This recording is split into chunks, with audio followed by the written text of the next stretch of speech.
All right, I will call this meeting to order. My name is Thad Kubiszek, Chairperson of the Public Works Committee. The Public Works Committee will meet at 5:30 p.m. on Tuesday, November 19th, 2019 at the first floor conference room. We'll go around the room to introduce ourselves. I'm Baron Brzezinski, Works, second and third, all in person. Committee member, yep. Joe Eichstedt, City Engineer. Shane Blazer, City Council. Sean Johnston, Meadwater Foundation. Melissa Sigler, Daily Tribune. And Nikolai, City Resident. Awesome. And for everybody in the audience, Tom Rayon, committee member, is absent. We'll go on to item number 2, review concept plan for the West Jackson Street DOT project ID 6999-11-08/78 between West Riverview Expressway and Jackson Street Bridge. And I'll give the floor to you then, Mr. Eichstedt. Thank you. I just wanted to take a quick opportunity tonight to kind of go through the conceptual plan. It is just a conceptual plan at this point. It's primarily developed to help both city staff and potential consultants kind of get a feel for the project, basically get something down on paper so that we had something to look at. So the project limits would go from West Riverview Expressway along West Grand, and then along West Jackson Street down to the Jackson Street Bridge. There is a possible roundabout that's would at least be considered at 6th Avenue and West Grand, and then generally a narrowing from a 4-lane roadway down to a 2-lane with turn bays where appropriate. And then there's also a potential connection point between the recreational trail along the expressway and the trails that are on both the West River Bank and the East River Bank, where we could make a connection along the West Jackson Street corridor. So that's the concept plan in a nutshell at this point.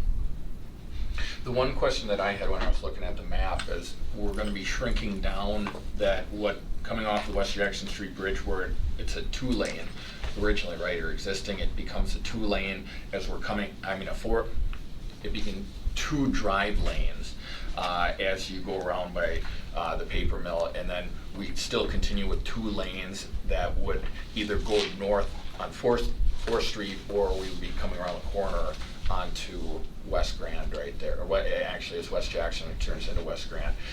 Mm-hmm.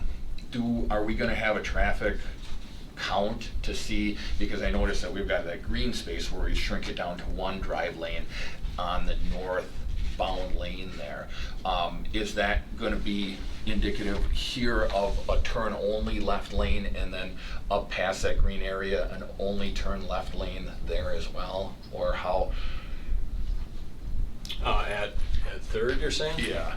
2nd and 3rd? Both 2nd and 3rd, because yes. Obviously if traffic kind of merges back into there and now you got 2 cars there, sure, it might cause a little bit of a... Sure. So yeah, definitely traffic both west of the project and east of the project. There are some downstream considerations that we'll have to take into effect. The bridge currently has 3 lanes of traffic on it, which we might consider changing depending on the actual configuration of the lanes. And then over here by the expressway, both the railroad and the traffic signals and the interaction downstream of there at 6th Avenue might certainly dictate some different things with queuing vehicles and that sort of thing. But generally, yeah, we'd be going from a 4-lane type concept down to a narrower concept with turn bays. I think keeping the 3 lanes on the bridge kind of separates the people from turning left onto, what would that be, Baker, or going straight through up towards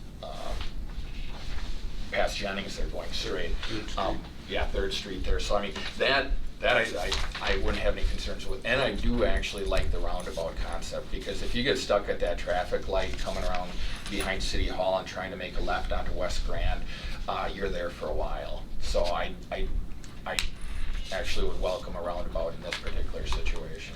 What's the reason that we're doing this project? Is it because of underground? Is it because of traffic? Is it beautification project? What's the reason for it? The primary reason is just the end of service life for that road. Certainly we'd get in and fix utilities when the road's torn out. It is an STP urban project, so that, there's 80-20 cost share on construction. The design would be 100% city funded. But it's generally a lot of pavement out there today. It's not servicing the traffic that's there. Some of the operational issues that are out there, there's some vision triangle issues, issues with pedestrians. It's not very pedestrian friendly. Really no underground then? Some underground, yep. There isn't a lot of underground utilities out here, but there's some.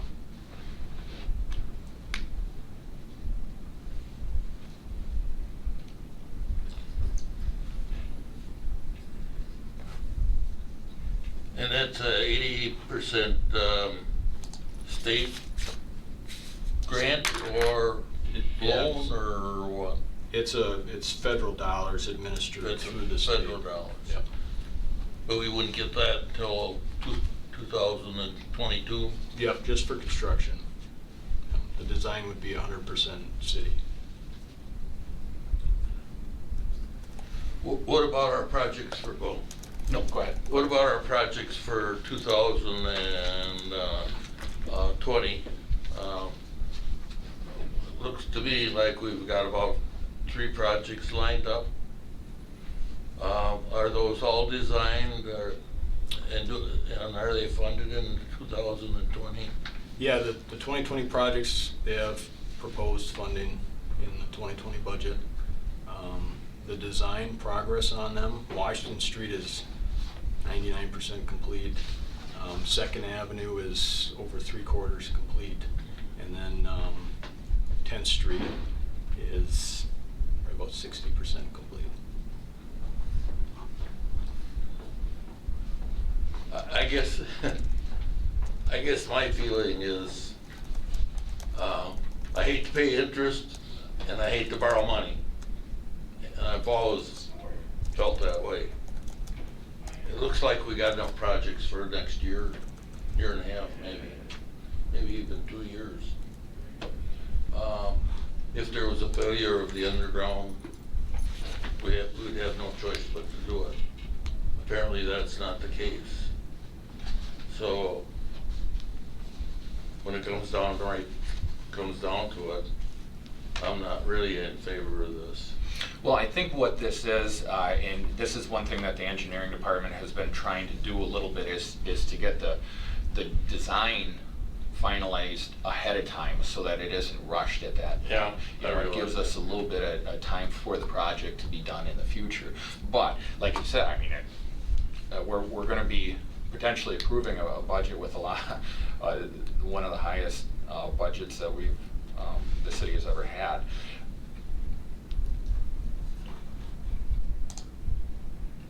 But on the other hand, if it's a case where this is a recommendation by the professionals, by staff that we have, and this is a project that is slated for 2022, and we're going to be getting, how much are we getting, what is it, a cost match on for the project? The construction is estimated to be about $4 million.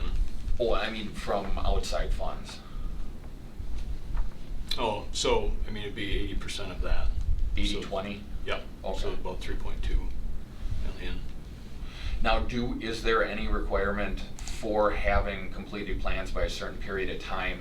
Otherwise, we don't get that money. So this is through the state transportation program with the DOT, and so it has to follow the DOT process for plan development and construction. It's led by the DOT.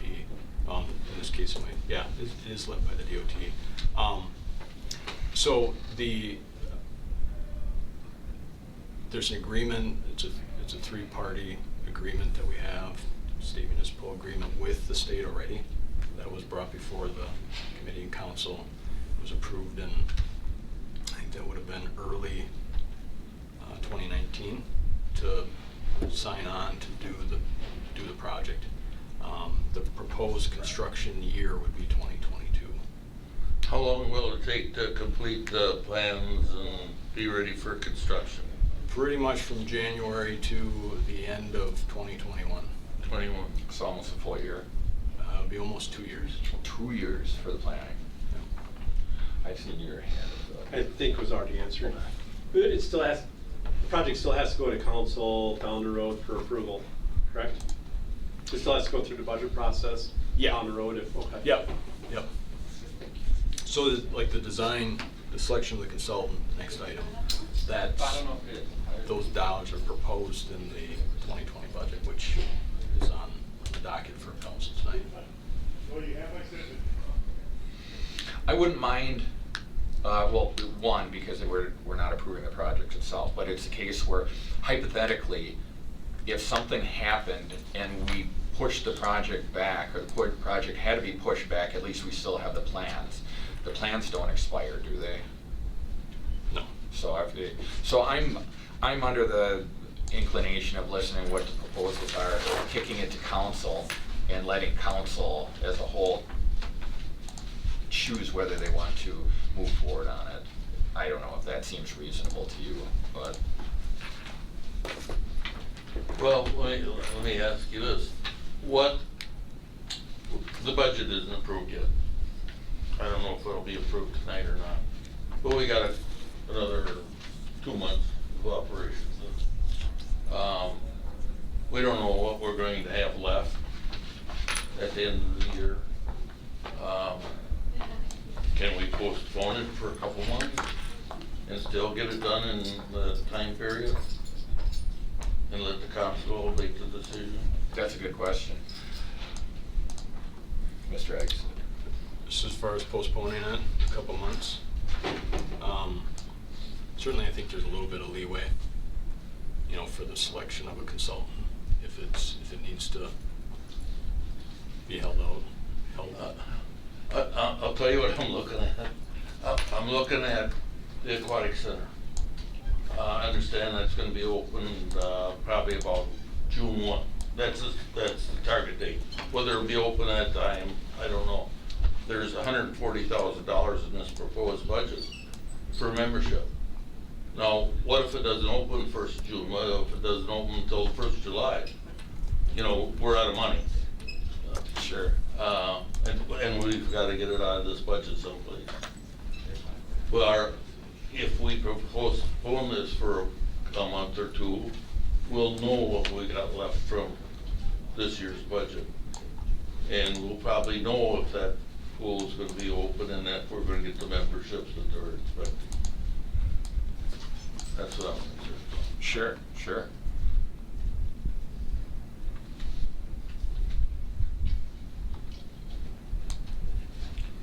And then, when you look at what we've got bonded now and what we're going to bond, we've got a bond for that pool. We're paying out $661,000 in interest. That's a lot of money to be paying out. That's a lot of money, yeah.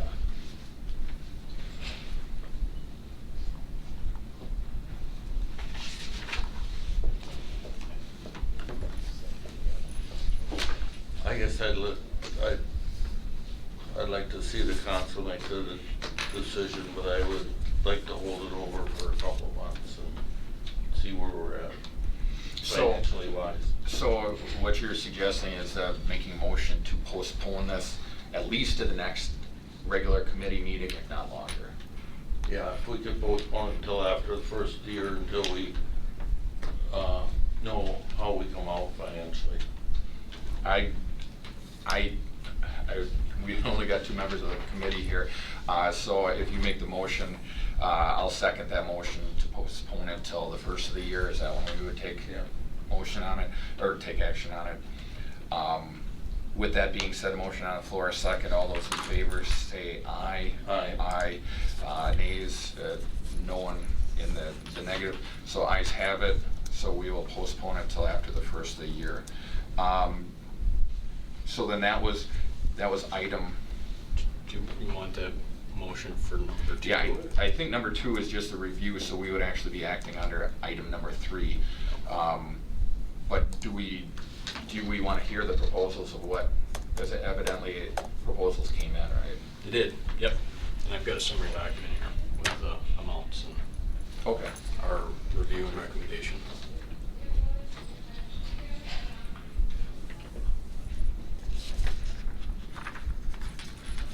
In other words, you wouldn't go for, to bid again. You would use these bids if we decide after the first year to go ahead with the project. Yeah, I mean, I think there's already commitment from the city to go ahead with the project. I guess I'm not sure how that would pan out at this point, because that agreement has been approved and signed.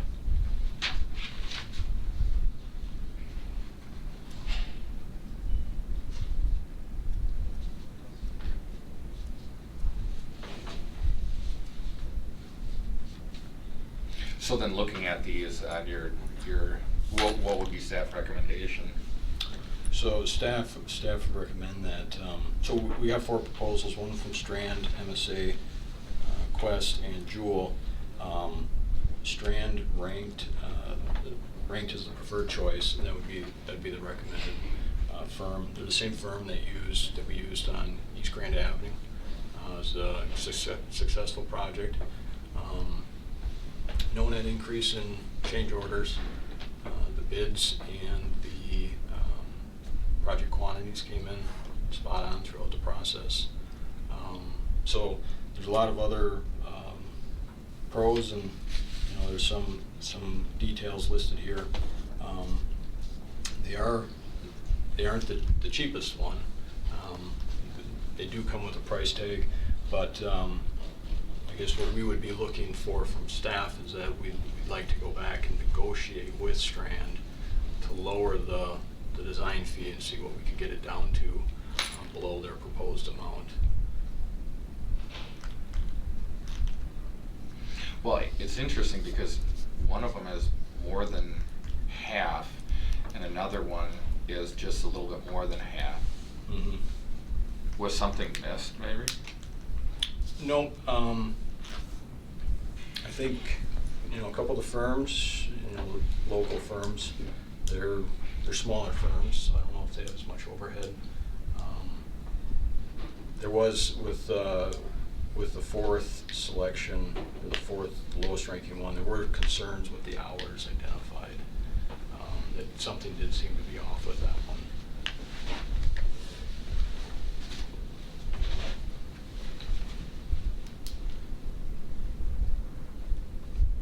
But yeah, if we had went with the recommended, we would need to find another $100,000 somewhere. You'd have to negotiate a lot. Well, and that's my fear though, is and obviously with engineering firms, what was it, Waukesha v. Aquatech or something, we don't have to go with the lowest bidder versus construction, we gotta go with the lowest bidder.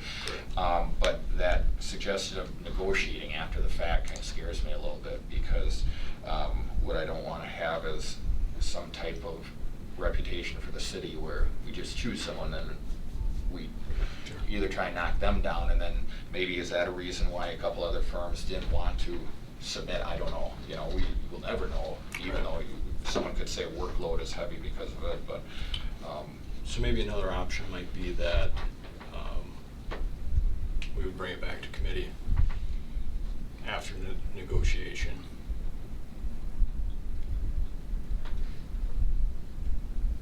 yeah. But the identified budget is just for calendar year 2020. So the design, as I mentioned, would go 2 years. So it would be through most of 2021 as well. So there is adequate budget proposed, at least, in the 2020 budget. But again, we do want to negotiate with them and see what we can get. Otherwise, another option would be discussing with either the number 2 or number 3 choice.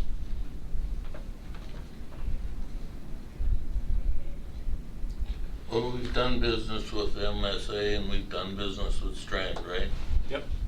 But we haven't done business with Quest. We've done business with all Small of them. stuff.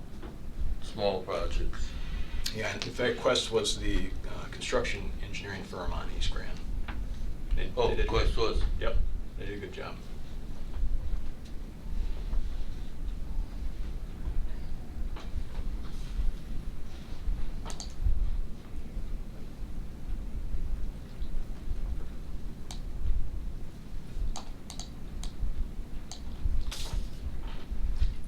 I guess we could do two things.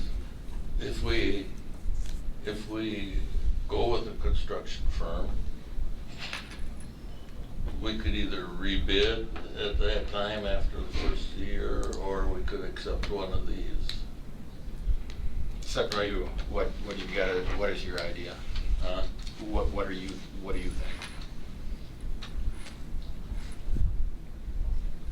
Well,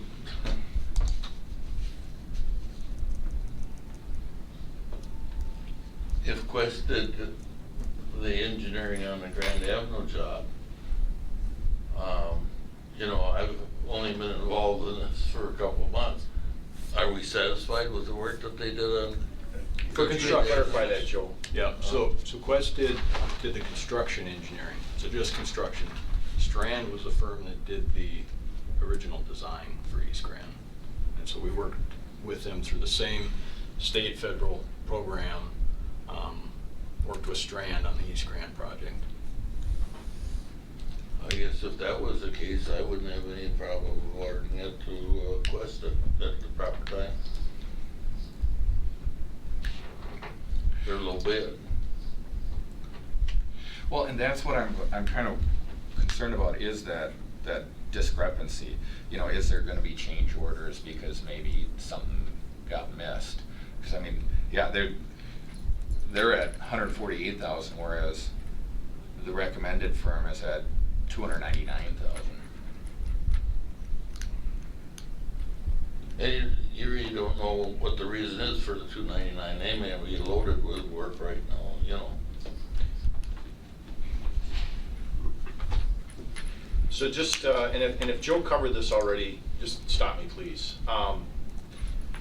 One of the reasons why, or a few of the reasons why staff's recommendation on this project is Strand is because they have identified that they have time for the project. The same design team that designed the East Grand project is proposed to do the design work on this project if they're successful.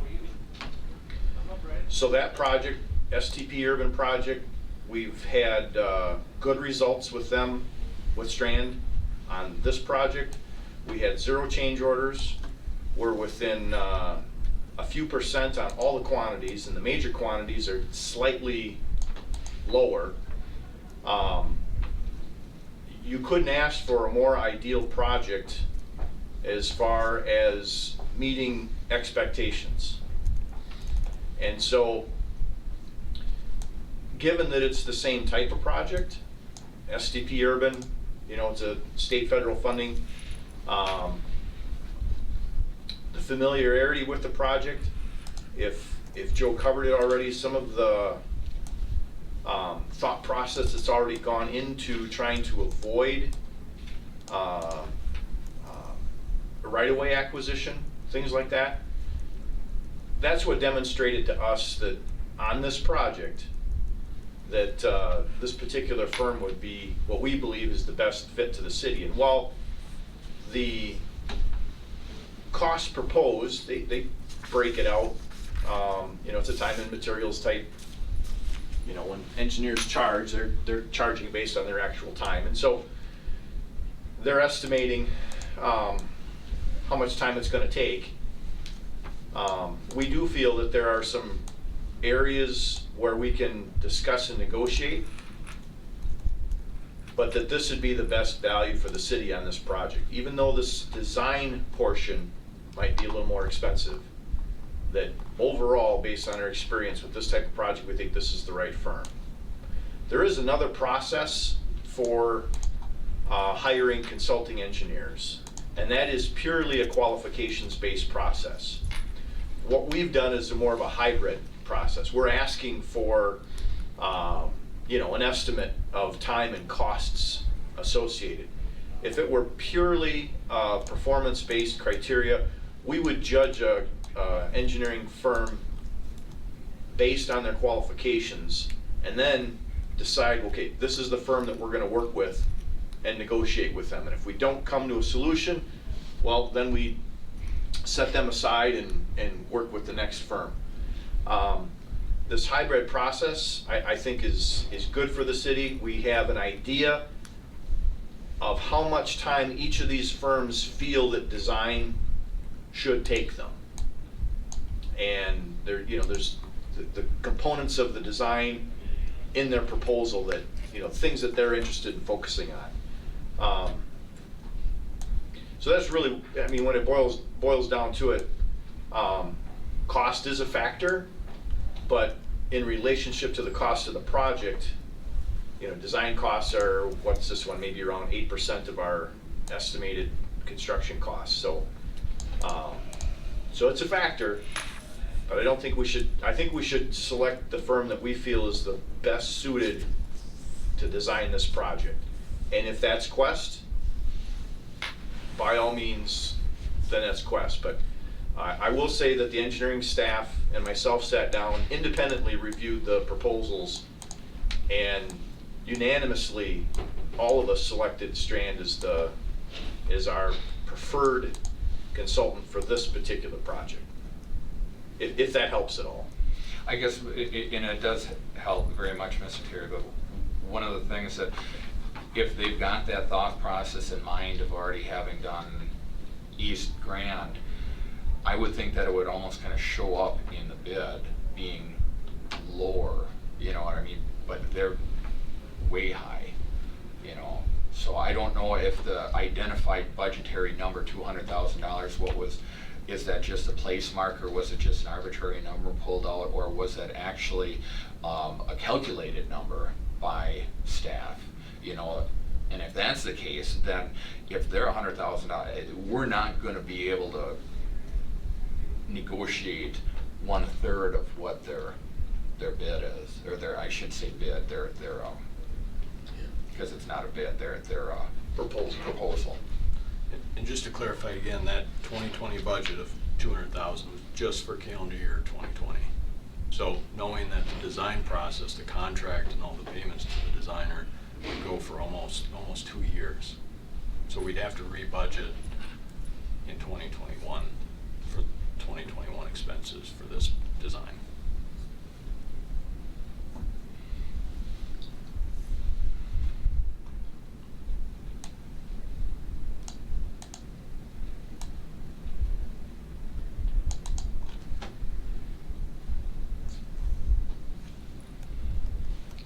I don't like the situation. I don't know how we can justify it. Well, that's it. You got one firm that's at 300,000. You got another one. The lowest one is 148,000.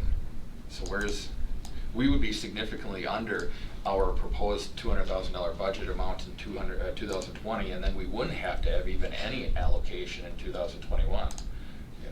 If it was just a couple thousand, it'd be a different situation.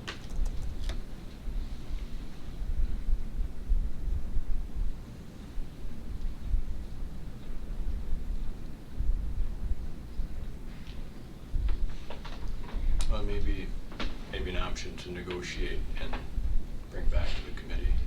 Or and not just negotiate with one. Have an offer to all 4 submitted proposals and say, listen, the highest number was way too high that the committee thought in terms of being able to approve that, and everybody gets another chance. A chance. That I could go home. So that we're not pigeonholing ourselves into choosing one, wasting other people's time and everything else. Yeah. So do we need a motion on that? Yes, that we allow the engineering department to negotiate with All 4 submitted proposals. So we got a motion on the floor to refer back to staff, have staff negotiate with the 4 submitted proposals to bring back to next regular committee meeting with different numbers. for the approval at that time. All right, I second that motion. All those in favor say aye. Aye. Those opposed, ayes have it. We will move on to item number 4, adjournment, and we will adjourn at 6:02 PM.